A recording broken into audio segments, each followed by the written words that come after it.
بسم الله الرحمن الرحیم. الحمد لله والصلاة والسلام علی رسول الله صلی الله علیه و سلم. در سوره ابراهیم علیه السلام ربطی با سوره قبلی که ما و شما خواندیم چی ارتباط داره؟ در سوره قبلی هم درباره نزول قرآن، در سوره رعد درباره نزول قرآن عظیم شان بیان شد، حقانیت قرآن بیان شد، قرآن از جانب الله نازل شده.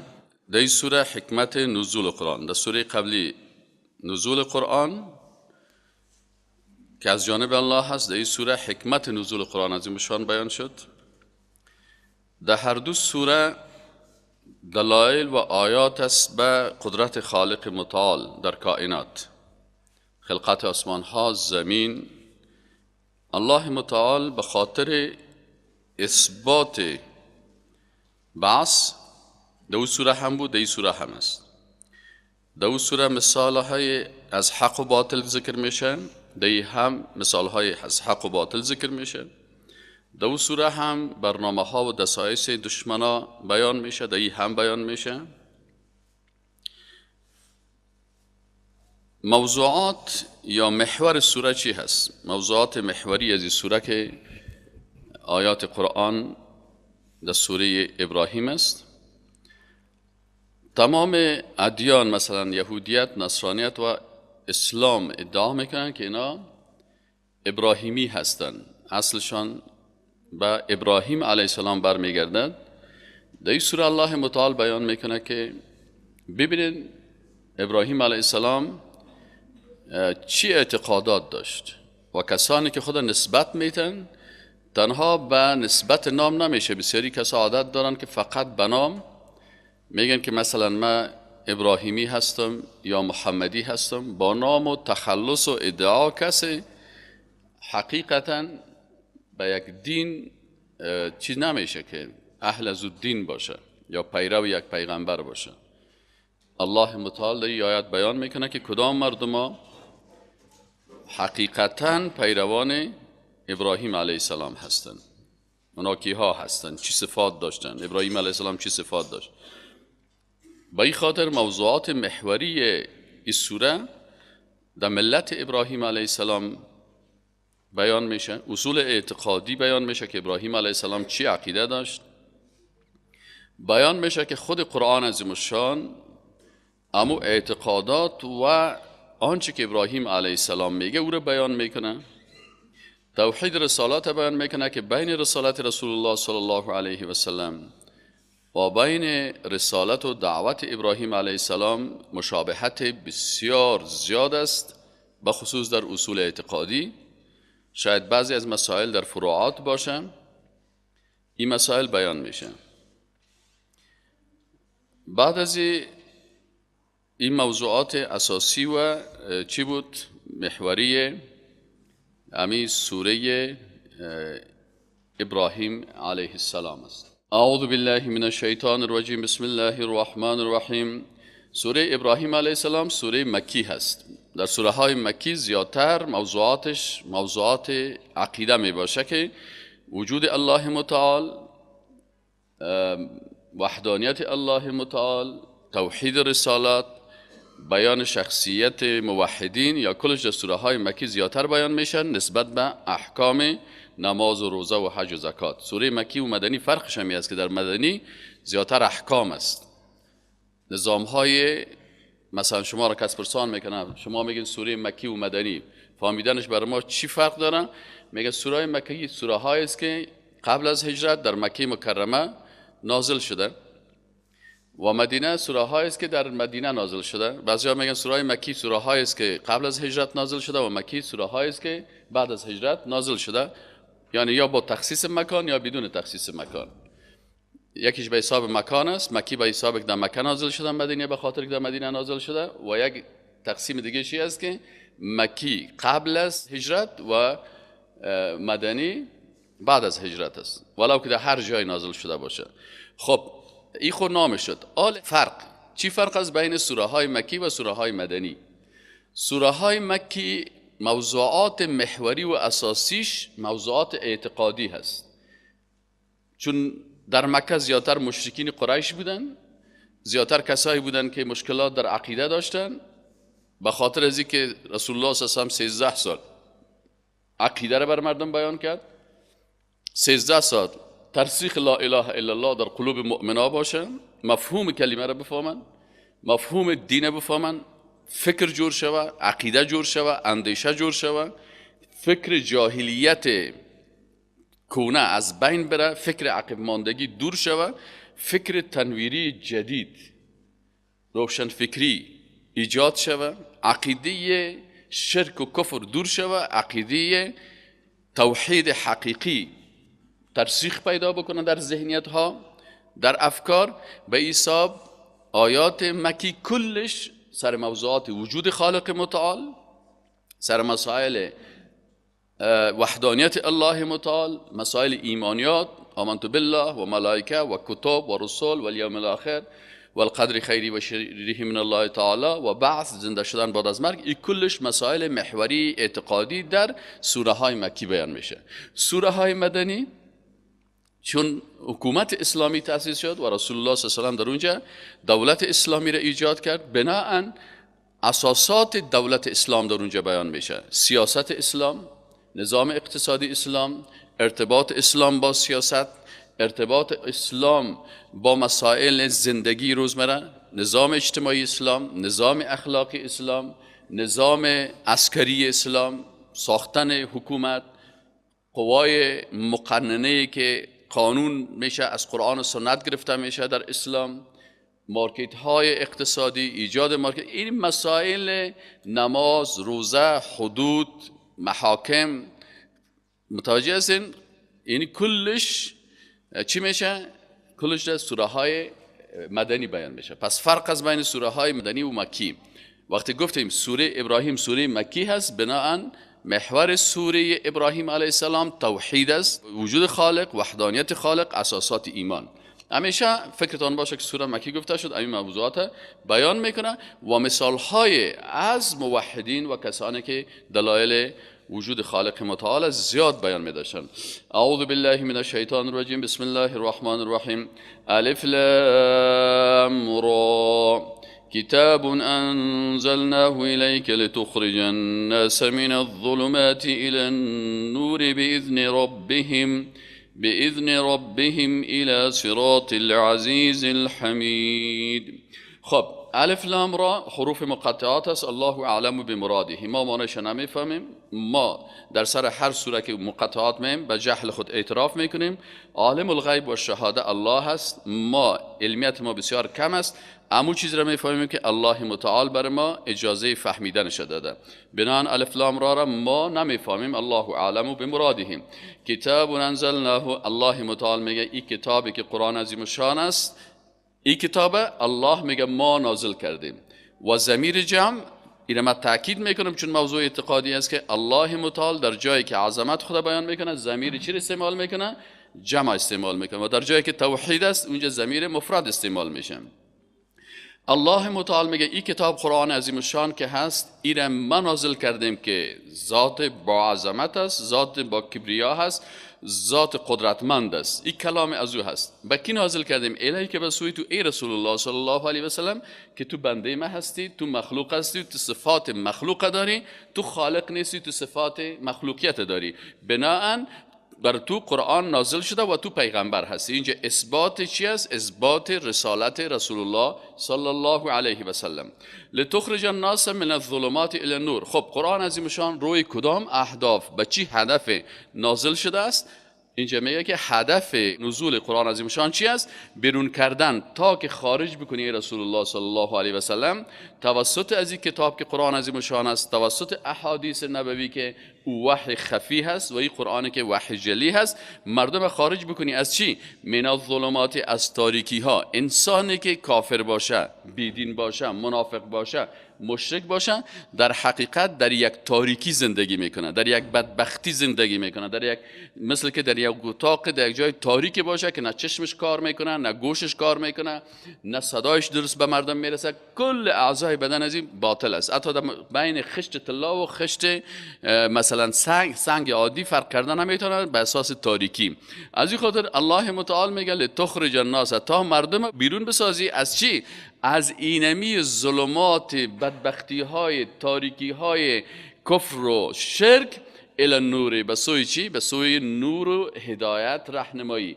مردم از تاریکی جاهلیت به نور اسلام بکشانی، از تاریکی کفر به نور ایمان انتقال بدیم. چه قسمی را انتقال بدی؟ خودتی صلاحیت داری، خودتی توانایی را داری؟ میگن نه خیر، خودت نمیتونی و خودت قانون ساز هم نیستی، خودت برنامه ریز هم نیستی، خودت نمیتونی هیچ کار بکنی مگر به اذن ربهم، به حکم پروردگارت. اگر رسالت بیان میکنی حکم پروردگارت است، اگر دعوت میکنی حکم پروردگارت است، اگر حکومت اسلامی را میسازی حکم الله است، اگر نظام های اسلام تطبیق میکنی حکم الله است. خب با کدام راه ها خب بسیار زیاد است. میگه الی صراط العزیز الحمید، بر راه او خالقی که العزیز غالب است و الحمید و حمد کرده شده هست. الله الذی، الله متعال معرفی میکنه بر از این مردم، او مردم یو الله خدا نگوین، گاد نگوین، سکتن نگوین، خداوند نگوین، نامش الله هست. الله او ذاتی هست، الذی او ذاتی است که له ما فی السماوات، خاص بر از او هست حاکمیت و حکومت آنچه در آسمان ها هست و آنچه و ما فی الارض و آنچه در زمین است، مالک متصرف. اینجا توحید ربوبیت بیان میکنه. شما گاهی مالک زمین و آسمان جن قرار میتین، گاهی بت‌ها را قرار میتین، گاهی مخلوقات قرار میتین، گاهی اشخاص قرار میتین، گاهی درخت، گاهی حیوان. نه، مالک متصرف آسمان ها و زمین الله هست، بر از او تصرف است آنچه در آسمان هاست و آنچه در زمین است. و ویل للکافرین، و ویل علما بعضی ها میگه ویل به معنای وای است، وای افسوس باید برای کافران من عذاب شدید. بعضی علما میگه ویل کندی از کندهای دوزخ نامش است، یعنی کندی از کندهای دوزخ است برای کافر. کافر کی است؟ کفر به معنای پوشیدن است در لغت، یعنی کسی که وحدانیت می پوشانه، حق می پوشانه، عقل خودم می پوشانه. کافر کی را میگن؟ کافر کسی است که چشم داره، چشم خودم پت میگیره، نمیخواد که حق ببینه. کافر کسی است که گوش خودم داره، گوش خودم پت میگیره. از این خاطر سمون بکمن عمیون که میگه چرا میگن؟ میگه به خاطر از اینکه کافر پوشاننده هست، حقایق می پوشانه، وجود خالق دلایلش می پوشانه، وحدانیت الله را دلایلش می پوشانه، نمیخواد که آشکار شود. گوش خود بند میکنه، ببینید در گوشهای خود انگشتای خود میمانن، چشم خود پت میکنن. حتی نوح علیه السلام که دعوت میکرد در روی خود کمپل میگرفت. شما سعی کنین این کلش می روی خود میپوشونن، چشم خود این چرا؟ کافر است، نمیخواد که حق درک بکنه، قلب خود از فهمیدن حق میپوشونه، قلب خود اجازه نمیده که حق درک بکنه. اینال الله متعال میگه و ویل للکافرین، و شدت عذاب است برای کسایی که تمام حقیقت ها را میپوشانن. اینایی که حقیقت ها را میپوشانن کافر گفته میشوند، بر از اینا چی هست؟ من عذاب نار، بر از اینا یک اخطار خطرناک است که از عذابش سخت بر از اینا عذاب داده میشه. چی صفت داره این کافرها؟ میگه کافرها چرا این کارا میکنن؟ چرا حق قبول نمیکنن؟ چرا وجود خالق قبول نمیکنن؟ چرا نظام اسلام قبول نمیکنن؟ چرا قانون شریعت الله را قبول نمیکنن؟ چرا نمیخوان که شریعت الله تطبیق شود؟ به خاطر از اینکه اینا شریعت الله زیادتر تاکید میکنه که شما دنیا را خوب بگیرین، لکن هدف اساسیتان دنیا نباشه، هدف اساسیتان رضایت الله باشه و حصول آخرت باشه. یا برعکس از این دنیا را زیاد ترجیح میده. الذین کسانی هستن یستحبون که ترجیح میتن، خوش دارن، مستحب یعنی بسیار خوششان میاد، بسیار پسند میکنن چی را؟ الحیات دنیا، زندگی دنیا را ترجیح میتن. نسبت به چی ترجیح میتن؟ علی الاخرتی، بر آخرت. و دیگه چی صفت دارن این کافرای بیدینی که الله بر ازناش سخت عذاب وعده دادم؟ میگه صفت دیگه شانی است که تنها به کفر خود اکتفا نمیکنه که من خود کافر هستم، بیدین هستم، حق سیل نمیکنم، در گناه ها مبتلا هستم. خیلی این کی نشد، حداقل دیگرها را خود غرض نمیگیرم. میگه نه، و یصدون عن سبیل الله، برنامه میسازن، پروژه میسازن به خاطر که یصدون منع کنن مردم از چی؟ عن سبیل الله، از راه الله. میخوان که مردم هم دیگرها را هم چی میکنن؟ تلویزیون ها میسازن، رادیو ها میسازن، جراید میسازن، قوانین میسازن که دیگرها را هم اجازه ندن که به شریعت الله اینا چی شون؟ تسلیم شون. خب چرا دیگه چی کار میکنن؟ و یبغونها عوجا، میخوان که امید دین چی باشه؟ دین مستقیم نباشه، دین کج باشه. کج چی معنی؟ که یعنی کل چیزش، عقیدهش خراب باشه، توحیدش خراب باشه، قوانینش خراب باشه، نظامش خراب باشه، اخلاقش خراب باشه، کلش هم مردم به کج روان باشه، هیچ کس برای مستقیم روان نباشه. و یبغونها، و می طلب میکنن امیر به چی؟ میخوان که دارای عیب ها باشه، کجی ها باشه. اولئک که همی گروه مردم فی ضلال بعید، در دلال، در گمراهی بسیار دور هستن از حق. و ما ارسلنا من رسول، الله متعال میگه ما که پیغمبرها را فرستادیم. بعضی کسا انتقاد میکنن، میگه چرا مثلا فلانی پیغمبر تو بود فلانی. الله متعال میگه نظر به ضرورت ما برای هر کسی چی کردیم؟ پیغمبری فرستادیم. و اگر پیغمبر نباشه، پیروان پیغمبر، جانشینان پیغمبر به زبان هر منطقه هست. حالا شما ببینید دعوتگرا به زبان انگلیسی چقدر دعوتگرا هستند برای انگلیس و آمریکایی. شما چقدر میبینید کستایش میشنوین، علمای بزرگ هستن خوب هم انگلیسی قرآن چی میکنن؟ تشریح میکنن، سنت تشریح میکنن، صحیح بخاری، صحیح مسلم، قرآن عظیمشان. یک سایت از به نام sultan.org sultan.org ای اگه شما باز کنید در بین از این قرآن شریف به تمام زبانهای دنیا ترجمه شدگی هست. احادیث سائل کنین ببینید که احادیث به زبانهای مختلف دنیا چی شده؟ ترجمه شده. امیال احادیث ما و شما امیال صحیح بخاری را در فارسی کسی تا بالا نتونسته، در حالی که بسیار میگه ما دیندار هستیم، خوب مردم هستیم. تنها به حساب زبان چی کردن؟ امید صحیح بخاری مختصر صحیح بخاری ترجمه شده، اما کل صحیح بخاری نه تا بالا کس به پشتو ترجمه کردن، نه تا بالا کسی به دری ترجمه کرده، اما به انگلیسی کلش چی شده؟ ترجمه شده. میبینین فرق؟ اونو یک نفری که مثلا 5 سال پیش مسلمان شده، 10 سال پیش مسلمان شده، اونو میخیزه چی میکنه؟ صحیح بخاری از اول تا آخر به انگلیسی ترجمه میکنه. ترجمه و خدمت دین به چی نیاز داره؟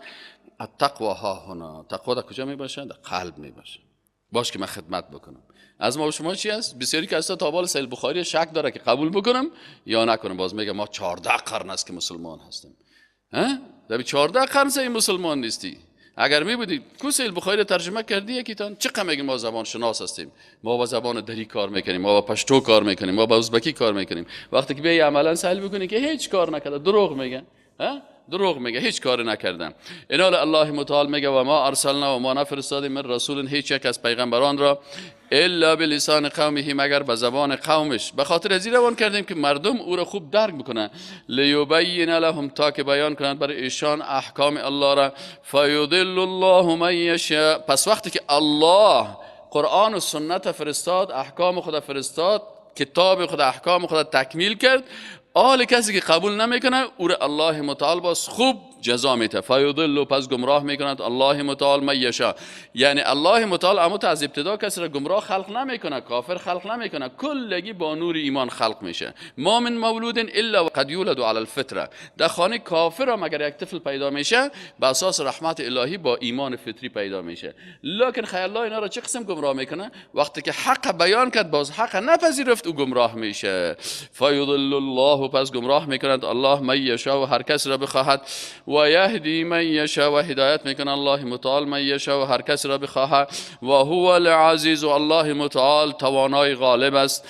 الحکیم، با حکمت است، در شریعت خود با حکمت است، در انزال رسول با حکمت است، در انزال کتابهای خود با حکمت است، در تمام افعال خود الله متعال با حکمت است و منزه است از تمام عیوبی که انسانها دارن. از تمام عیوب انسانی خالق متعال چی است؟ مبرأ و منزه است. الله ذات حکیم است. ولقد ارسلنا، الله متعال میگه سعی کنین گوش بگیرین قصه یکی از موحدین، یکی از پیغمبرا را. مثلا یهودیا را میگه شما خب میگین که ما تابع ابراهیم علیه السلام هستیم، تابع موسی علیه السلام هستیم. ببین عقیدتان را مقایسه بکنین با عقیده موسی علیه السلام. آل عقیده خدا هر کس که مقایسه بکنه، ولقد، یا الله متعال میگه یقینا که ارسلنا، فرستادیم موسی علیه السلام را به آیاتنا، با دلایل و نشانه های قدرت خود. دلایل دو قسم است، یکی دلایل به شکل معجزه هست و یکی دلایل به شکل چی هست؟ لابراتوار بزرگ جهانی. ما و شما یکی عالم بزرگ است، یکی عالم کوچک. عالم بزرگ سابق میفتن امی کائنات که نظام شمسی و سیارات یا میفتن این نظام چی است؟ جهان بزرگ است. و انسان میفتن این جهان کوچک است. حالا میگه برعکس است، میگه چیزی که در انسان است در کائنات نیست. بنابراین جهان بزرگ انسان است. در وجود انسان هم بسیار دلایل قدرت الله هست، در کائنات هم دلایل قدرت الله هست و در معجزات هم دلایل قدرت است. پس الله متعال 4 قسم دلایل فرستاد. چند قسم دلایل؟ یک، دلایل از معجزات پیغمبران. دوم، معجزه دیگه دلایل به قدرت الله کتابهای الله هست و پیغمبرای الله هست. سوم، اهمی کائناتی که مخلوقات است، آفتاب، مهتاب، شمس، قمر، آسمان ها، سیارات، کهکشان ها، نظام شمسی، کل ذی. این سه. چهارمش خود وجود انسان است. این 4 چیزه. الله متعال میگه ولقد ارسلنا، و ما فرستادیم موسی علیه السلام به آیاتنا، به آیات ما. بر موسی علیه السلام چی را داده بود؟ بر موسی علیه السلام کتاب تورات داده بود. 1، معجزه هایی که بودک. 2، 3، کائنات میدیدن. 3، 4، وجود خودشان. انا اخرج قومک، با اینمی 4 دلیل قوی بکش قومت من الظلمات، از تاریکی های کفر، از تاریکی های گوساله پرستی، از تاریکی های جهل، الی النور، به سوی روشنی ایمان، توحید، یکتا پرستی. و ذکرهم، و نصیحت کو ایشان را، پند بده، یاد بده، تعلیم بده، تدریس بکن. ذکرهم شامل کل ازی میشه. و ذکرهم، و نصیحت کن، ذکر کن، یاد کن، تعلیم بده برشان. به ایام الله، به روزهای، به یادشان بده. چی رو یادشان بده؟ به ایام الله، به او روزهایی که الله، روزهای الله 2 قسم است. 2 قسم الله سر از اینا روزهای خدا داده. یک قسم روزهای خوشی و یک قسم روزهای غم و امتحان. برشان بگو چی امتحانات تیر کردین، در مقابل فرعون چی مشکلات داشتین و چی جزاها برتان میداد، و در مقابل از الله متعال برتان من و سلوا و مثلا بسیار نعمتهای دیگه برتان داد. این فی ذلک، یقینا که در این لآیات، بسیار دلایل قوی هست. برای چی؟ لکل صبار شکور، برای هر انسانی که صبار، یکی صابر است، یکی صبار. صابر صبر کننده، صبار بسیار صبر کننده، شاکر شکر کننده، شکور بسیار شکر کننده. یعنی الله متعال میگه که دی دلایل است برای نمی کسی که امی 2 صفت خوب داشته باشه، بسیار صبر کننده باشه و بسیار شکر کننده باشه. و اذ قال موسی لقومه، و یاد کن وقتی را که قال گفت موسی علیه السلام لقومه، برای قومش، اذکروا، یاد کنید نعمت الله علیکم، نعمت الله را علیکم بالایتان، اذا جاکم، وقتی که الله متعال نجات شما را من آل فرعون، از لشکریان فرعون، یسومونکم، اونا شما را میچشان سوء العذاب، سخترین عذاب را، و یذبحون ابناکم، و ذبح میکردن فرزندان شما را، و یستحیون نساءکم، و زنده نگه میداشتن خانم ها و دخترای شما را. و فی ذلکم، و دمی کار بلاء، یک آزمایش بود، یک امتحان بود، من ربکم، از جانب ربتان، عظیم، یک آزمایش چی؟ بزرگ. و اذ اذن، و یاد کنین وقتی را که اعلان کرد ربکم، حکم کرد، تعذن، اعلان کرد، حکم کرد، بیان کرد، ربکم، پروردگارتان، این قانون برتان بیان کرد، این قاعده را بیان کرد. این قاعده چی است؟ لئن شکرتم، اگر شما شکر بکنید نعمتهای الله را، لازیدنکم، همه روزه برتان نعمتها را زیاد کرده میریم، زیاد کرده میریم، حتی در جنت. ولئن کفرتم، و اگر کفران و ناسپاسی بکنین از نعمتهای الله، شکر نعمتها را نکنین، چشم برتان دادم شکر نکردین، گوشت دادم شکر نکردین، قلب دادم شکر نکردین، گرده دادم برتان شکر نکردین، معده دادم برتان شکر نکردین. ولئن کفرتم، اگر شما کفران نعمتهای الله را بکنین، ناسپاسی بکنین، ان عذاب، یقین داشته باشین که عذاب من شدید، بسیار سخت است. وقال موسی ان تکفروا انتم ومن فی الارض جمیعا فان الله لغنی حمید. دیگه موسی علیه السلام چی میگفت؟ بعضی کسا فکر میکنن اگر من دیندار شوم فایده ازی بر الله میرسه، من کافر شوم باز چی میشه؟ موسی علیه السلام این قسم میگفت بر کل مردم. و قال موسی، و موسی علیه السلام، و اگر شما کافر شوید، و من فی الارض جمیعا، و تمام کسانی که در تمام قارات جهان هستن، بالای زمین هستن، کل از اینا کافر شوند، فان الله، پس یقین داشته باشین که الله متعال غنی، بسیار بی نیاز است، غنی هست. چی معنی بی نیاز است؟ به هیچ کفر و ایمان کسی نیاز نداره، به خوبی و خرابی کس هیچ نیاز نداره، به عبادت و اطاعت کس هیچ نیاز نداره. ما هستیم که نیاز داریم. حالا شما سعی کنین، مثلا شما از نگاه انجینری خانه میسازین، نه؟ میگن والا همین کلکینای خانه خدا افتورخ بسازیم. حالا وقتی که روی به طرف خانه خدا جور میکنیم افتورخ، ما با افتاب نیاز داریم یا افتاب با ما نیاز داره؟ اگر می کل مردم خانه خدا سایرخ جور بکنه خودشان با تکلیف هستن، خودشان در زمستان لرزیده میرن و متاثر به خنک میشن. ما نیاز داریم خانه خدا رویش به طرف چی دور میتیم؟ به طرف آفتاب. ما اگر عبادت بکنیم الله به عبادت ما نیاز نداره. ما نیاز داریم، عاجز هستیم، مجبور هستیم به عبادت الله نیاز داریم. پس ما عبادت میکنیم به خاطر از اینکه ما نیاز داریم به الله، ما به جنت نیاز داریم، ما به رحمت الله نیاز داریم، ما به صفت تواب الله نیاز داریم. الله به ما نیاز نداره. از این خاطر میگه که الله غنی هست. فان الله، پس یقین داشته باشین غنی هست و حمید است. این میگه که ای بنی اسرائیل، ای مردم، ای مسلمانان، ای کسایی که شما فکر میکنین بعضی کسا الله متعال محتاج به کس نیست، الله غنی هست و حمید ستوت شده است. تو اگر 2 رکعت نماز میخوانی، نه در 2 رکعت نماز یک دو دفعه تو مرغ سجده کرده میریم. در آسمان ها ملائکه هستند به میلیون ها میلیون ملائکه که 24 ساعت در مقابل الله متعال به سجده هستند. میلیون ها میلیون مخلوق.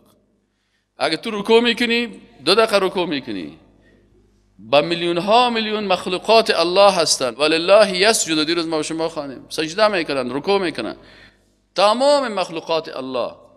تو در مقابل دیگه مخلوقات تو یک دفعه زمین مقایسه که خودت چی مقایسه میکنی؟ زمینی که تو زندگی میکنی به اندازه یک نقطه خرد است، یک سرک سوزن. علم یاتی که ما نیامده بر شما نبأ الذین، خبر الذین، کسانی که من قبلکم قبل از شما بودن، قوم نوح، از قوم نوح علیه السلام، و عاد و قوم عاد یعنی عادی ها، و ثمود و قوم ثمود، والذین من بعدهم، و کسانی که بعد از اینا بودن، لا یعلمهم الا الله، درباره از اینا علم نداره مگر الله. از این خاطر خبرهای حقیقی در قرآن و سنت است. چرا علم به اینا نداره؟ به اینا علم نداره مگر کی؟ الله. اما این قصه های دیگه که درباره موسی علیه السلام جور کردن، موسی علیه السلام هست و مثلا سنگ شکن است و باز رفت و خانه از رو خراب کرد و باز فلانی رفت، این قصه ها کلش تهمت است و کلش قصه های دروغی و غلط است. هیچ اساسی در قرآن و سنت نداره، بلکه بی ادبی میشه در مقابل پیغمبرا. اصل قصه های پیغمبرا که حقیقت است، اصل از او اگر در قرآن و سنت بود صحیح است. اگر در قرآن و سنت نبود، والا فلانی شخص گفته و فلانی شاعر گفته، معیار نیست. معیار فلانی شخص نیست که هر کس بخیزه از دل خود در قصه هر چی که دل شد مطابق ذهن خود جور بکنه. این غلط است. الله متعال میگه که الم یاتیکم، آیا نیامده بر شما نبأ الذین، خبرهای حقیقی، الذین، کسانی که من قبلکم قبل از شما بود، اونا که بودن قوم نوح بود، عاد بود، ثمود بود، والذین من بعدهم، و دیگه کسایی که بعد از اینا بود، لا یعلمهم الا الله، که به اونا علم نداشت بغیر از الله. بنان الله به اساس علم اینا گفته، ای دیگرها به حساب تخمین و گمان میگن. جاءتهم رسولهم بالبینات، آورد پیغمبرانشان. جاءتهم رسولهم وقتی که بی داخل شد به معنی چی میشد؟ آورد. این بالبینات گفته. این باز میگم که متعدی شده به توسط بی، یعنی جاءتهم رسولهم بالبینات، آورد برایشان پیغمبرانشان. چی را آورد؟ دلایل روشن آورد.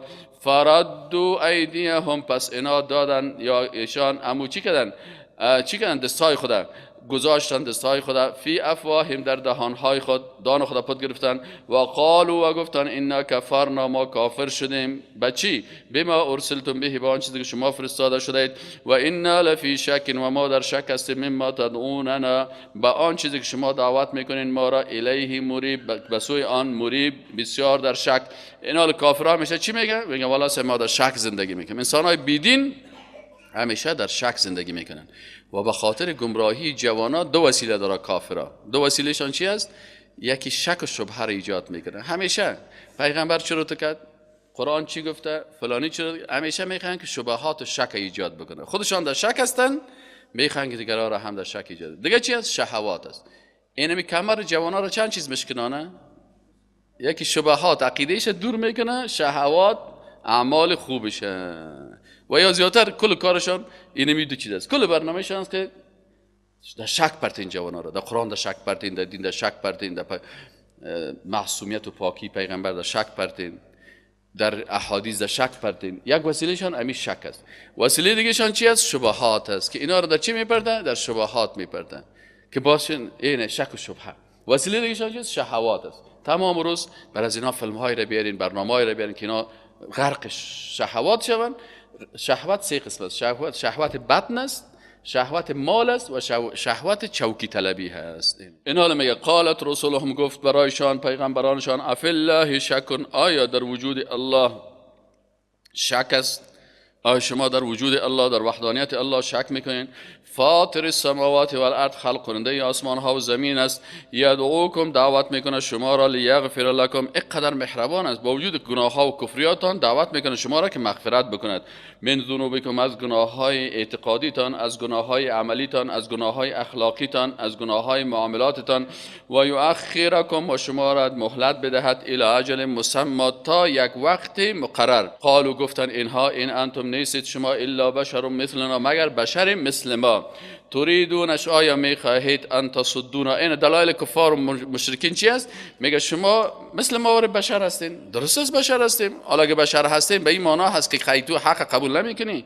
میگه این انتم الا بشر مثلنا، شما نیستید مگر بشری مثل ما. تريدون ان تصدونا، شما میخواهید که ما را باز دارین، اما کان یعبد آباؤنا، از آن چیزی که پدران ما عبادت میکنن. همین مردم های مشرک است که چون هر قدر که دلیل بگیم میگه نه نه نه، راهی که پدرای ما رفته دا اونمو را میریم. با موسی علیه السلام همه میگه میزدن، تو اومدی که ما را مانع شوی از آن چیزی که پدرای ما عبادت میکردن. فاتونا بسلطان مبین، بیارین بر ما دلیل بسیار روشن. قالت لهم رسولهم، گفت برشان پیغمبرانشان، این نحن الا بشر مثلکم، ما نیستیم مگر بشر هستیم مثل شما. ما ادعا نکردیم که ما کدام صفت الهی داریم یا الوهیت داریم که شما فکر میکنین، یا مثلا ادعا نمیکنیم که ما مثلا میتونیم که علم غیب داریم، یا ادعا نکردیم که ما ملائکه هستیم. این نحن، نیستیم ما پیغمبرا الا بشر مثلکم، مگر بشر هستیم، انسان هستیم، مخلوق هستیم مثلکم، مثل شما. ولكن الله متعال یمن، منت میگذارد، احسان میکند، علی من یشاء، به هر کسی که بخواهد، من عباده، از بندهانش. و ما کان لنا ان ناتیکم بسلطان الا باذن الله. پیغمبر عالم میگن سیکو اثبات میکنه مخلوق بودن و بشر بودن پیغمبرا را. ما بشر هستیم، لکن الله در بین بشر هم تفاوت های وجود داره. بالای بعضی ها منت میگذاره، او را من حیث پیغمبر خود اختیار میکنه. بعضی کسا را توفیق میده، او را من حیث دعوتگر دین خود چی میکنه؟ اختیار میکنه. و دیگه چی است؟ اینمی دعوتگر و اینمی پیغمبر الله نمیتونه که دلیل را پیش بکنه مگر به اجازه الله. الله برش اینه چی میکنه؟ برش الله کتاب نازل میکنه، قرآن نازل میکنه، سنت نازل میکنه، احکام بیان میکنه. و علی الله فلیتوکل المؤمنون. چهارم چی است؟ انسان های مؤمن همیشه توکل بر کی میکنن؟ به الله میکنن. و ما لنا الا نتوکل علی الله. این توحید در توکل. توحید عبادت کست، توحید عبادت کست چند قسم است. بازی که توحید عبادات قلبی هست که در جمله عبادات قلبی یکی توحید در توکل است. و ما لنا الا نتوکل علی الله. و چی شده ما را که توکل نکنیم بر الله؟ و قد هدانا سبلنا، در حالی که هدایت کرد ما را الله، سبلنا، راه های ما را، یعنی راه حق، امور راه ها و اسالیب و روش هایی که، طریقه هایی که ما را میتونه، روش هایی که ما را میتونه به حق برسانه. ولنصبرن علی ما آذیتمونا. و ما صبر میکنیم به آنچه که آذیتمونا، شما ما را اذیت میکنین. اینال دشمن اسلام همیشه دعوتگرای اسلام، به خصوص پیغمبرها که در رأس داعیه هستن، اونا را زیاد اذیت میکنن. گاهی به زبان خود اذیت میکنن، گاهی با قدرت سیاسی داشته باشه در بندیگری اذیت میکنن، قوت مالی داشته باشن، سر از اونا ضربه های اقتصادی اونا را وارد میکنن، هر اذیت حتی لطشان میکنن و هر قسم. و اینا میگه ولا نصبرن، ما حتما لام یک تاکید، نون ثقیله هست دو تاکید. اینجا نصبر صبر میکنیم، لا نصبر حتما صبر میکنیم، لا نصبرن حتما ما چی میکنیم؟ صبر میکنیم. علی ما آذیتمونا، به هان چیزی که شما بر ما اذیت برسانین.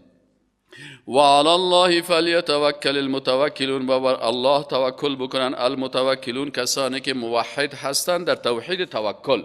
این متوکل میگه، این کسی که توحید توکل خوب میفهمه، قلبش خاص توکلش به الله هست، با دست و با چشم با این عمل میکنه در عالم اسباب و قلبا تعلقش به الله بسیار محکم است. و قال الذين كفروا، و گفتن کسایی که کافر شدن لرسولهم، به پیغمبرانشان، لنخرجنکم من ارضنا، سعی که هم تاکید کردن حتما ما شما را بیرون میکنیم از سرزمین خود، او لتعودن فی ملتنا، یا پس برمیگردین در چی؟ دم الدین، دم کفر ما. تا وقت شما را ما اجازه نمیدیم که زندگی نرمال داشته باشین تا که تسلیم برنامه های ملت کفری ما، تسلیم سوسیالیسم میشی، سوسیالیستا قبول داره، تسلیم دموکراسی میشی، دموکراتا قبول داره، تسلیم سکولاریسم میشی، سکولارها قبول داره. در مملکت هر پاچایی که به هر سیستم است میگه تا که دمو ملت و دمو چیز کفری ما داخل نشن ما شما را راحت نمیگذاریم، از این خاطر شما را اذیت میرسانیم. متوجه هستین؟ و شما را حتی بیرون میکنیم از این منطقه، مجبورتان میکنیم که براین فرار بکنین. انال الله فاوحى الیهم ربهم، الله متعال بر ازنا وحی کرد برای پیغمبرا که اونا خو برنامه دارن، لکن الله متعال چی میکنه؟ بسیاری کسا الله را فراموش میکنه، باز میگه یهودت برنامه دارن، نصارات برنامه دارن، کافرات برنامه داره، الله چی برنامه داره؟ الله متعال میگه که برنامه مایی است. فاوحى الیهم، پس خبر داد، وحی کرد الله متعال به می پیغمبر، الیهم به ایشان، به می پیغمبرا، ربهم برشان وحی کرد، ربشان، لنهلکن الظالمین، که ما هلاک میکنیم ظالمان را. الله متعال عظمت خدا بیان میکنه، میگه که من ذات با عظمت هستم، از این خاطر ضمیر جمع استعمال کردم، من ذات با عظمت میکنم الظالمین، ظالمان را هلاک میکنم. ولنسکننکم الارض من بعدهم، با زمینی که اونا هستن ما شما را ساکن میسازیم، شما را در جای از اینا، ولنسکننکم، ما شما را ساکن میسازیم الارض، در امو سرزمینی که من بعدهم، بعد از هلاکت از اونا است، بعد از اونا. ذالک، اینمی احکام بیان میشه، لمن خاف مقامی، الله متعال میگه این احکام برای کسایی بیان میشه که از مقام و منزلت الله میترسد، از استادن، مقام استادن در مقابل الله، میگه کسانی که از استادن در مقابل ما در روز قیامت میترسن. و خاف و وعید، و میترسن از سرزنش های الله. یکی وعد است، یکی وعید. چی فرق است بین وعد و وعید؟ میگه وعد وعده دادن به چیزهای نیک است و وعید وعده دادن است به بدبختی ها. یک استاد ما داشتیم میفهمه کسی که روزه داشت برای بگه عیدت مبارک، اگر کسی که روزه نداشت در روزید برش بگه که وعیدت مبارک. فهمیدی؟ یکی وعد است، یکی وعید است. انال الله متعال میگه و خاف و میترسه از وعید، از امون سرزنش ها یا وعده عذاب. واستفتحوا، اونا طلب فتح کردن، گفتن که ما پیروز شویم، کامیاب شویم. و خواب و ناکام شد، ناامید شد، نامراد شد. کل جبار، هر انسان سرکش، عنید، انسان عنید، انسان عداوتکار، کفر عنادی که داشته باشه. آیا تنها امی ذلت که اینا نامراد شدن، ناامید شدن، امی در دنیا ناکام شدن، امی کفایت میکنه؟ الله متعال میگه من ورائه، بعد از پس از وی، بعد از این عذاب و ذلت دنیوی، یک عذاب دیگه هم برشان داده میشه که جهنم است. و یسقا، و نوشانده میشوند امی کافران، من ماء، از آب صدید، امو آب زرد رنگ که از جسدهای کافرا و بیدینا در آتش دوزخ، توسط آتش دوزخی خارج میشن. اینمی آب گندیده، الله عفو بکنه، مردار و چتل چقدر زشت است. میگه ایره، میگه وقتی که بر از این کافرها داده میشن به زور هم تو گلاس پر میشه و برشان میگه دمی دانشان خالی میکنه. یا تجرعه، یا میگه یک قطره تو یک جایی نوشیده نمیتونن، اما تو قطره بسیار تلخ و چتل و بویناک است. میگه یا تجرعه جرعه امی آب گندیده را میخورن، ولا یکاد یسیغه، و او را کامل خوردن نمیتونن، دلشان نمیشه کامل هم تو شب بکنن، نمیتونن که او را شب بکنن، با آسانی او را کشیدن نمیتونن، گرفتن نمیتونن، شب کردن نمیتونن. امی ولا یکاد یسیغه، امی معنا را میتونن. و یأتیه الموت من کل مکان، و بر از این کافرها در آتش دوزخ میگه مرگ از هر جهت برشان میه. خوراکش گندیده، نوشابهشون همون چتلی ها و گندگی ها، درد و رنج و عذاب و سختی ها و توهین و تحقیر، کلش اینا در آتش دوزخ است. یعنی از هر طرف بر از اینا مرگ میه که یا میگن کاش که ما بمریم. و یأتیه الموت، و بر از این مرگ میه من کل مکان، از هر جهت.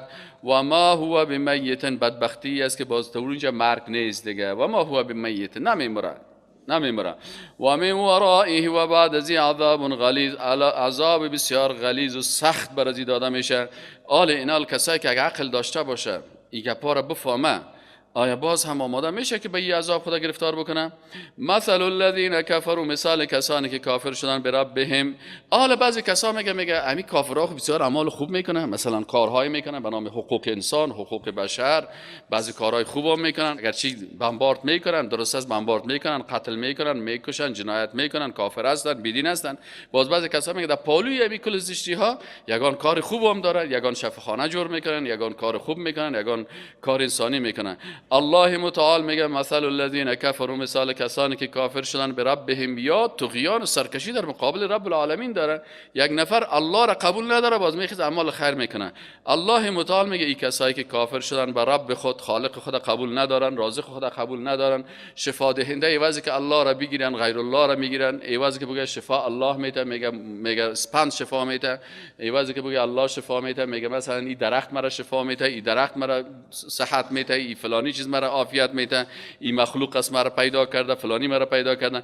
الله متعال میگه که امین نفرایی که کافر میشن و پروردگار خود در ذات الله کافر میشن، که کفر چند قسم است؟ یا در ذات الله کافر شده، یا در صفات الله کافر شده، صفات الله را قبول نداره، یا در صفات الله کس را شریک میسازن، یا افعال الله را قبول نداره. الله میگه که من شفا دهنده هستم، اون میگه نه صاحب او تو را شفا داده، الله شفی نیست، چی است؟ برو در اون سنگ پایت بشق، این تو را شفا میده. در افعال الله کافر میشن. بعضی کسا در شریعت الله کافر میشه، میگه این قانون الله کسی، شریعت الله کس، این به درد نمیخوره، حال باید قوانین نو بسازیم، قانون اروپا، قانون امریکا، این فلان دیگه. پاس الله متعال میگه کسایی که اینی قسم مشکل اعتقادی و کفری داره، مثل الذین کفروا، مثال کسایی که کافر شدن به ربهم، پروردگارشان، اعمال از این میگه پیش الله چی ارزش داره؟ میگه اعمالهم کرماد اشتدت به الریح فی یوم عاصف، میگه اعمال از اینا مثل یک خاکستر است پیش الله، مثل یک خاکستر که یک کسی بیاد پیش دروازه شما خاکستر اپرته، همین خاکستر تو هنوز میگه چی آوردی خاکستر؟ میگه مثل یک خاکستر است. تو خاکستر است که اشتدت به ریح، کیره میزنه، شدید است، امی ریح باد بسیار شدید است، فی یوم عاصف، در روزی که طوفانی هست. یعنی فکر کنید یک روز بسیار طوفان است و شمال بسیار زیاد است که همین خاک و لباسا و تکه و کل چیز ببینید که همون شمال گرفته، همون لوتک میده. این میگه اعمال از این مثل دمی روز مثل چی است؟ مثل یک خاکستر که اونجا پیش بکنه، این خاکستر میمونه؟ میگه نه، اینمی قسم از بین بره. از این خاطر میگه اعمال کافر مثل اینمی خاکستر است که در روزی که بسیار طوفان باشه و شمال باشه و این کسی در یک جای گذاشته باشه، این میگه اینمی قدری بی ارزش است، هیچ اعمالشان پیش الله ارزش ندارن.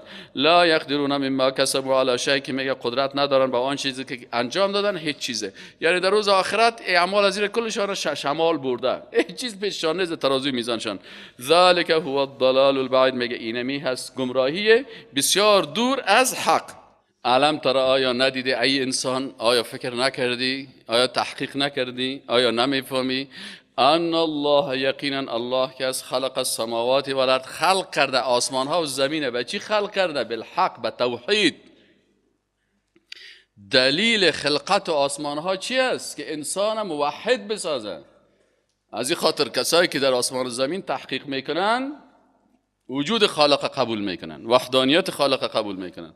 چرا؟ در کلش دلیل است به وجود خالق متعال، به وجود خالق متعال. علم ترى، آیا ندیدی ان الله، یقینا که الله متعال، خلق السماوات، خلق کرده آسمان ها، و الارض، و زمین را، بالحق، به حق، یعنی به توحید.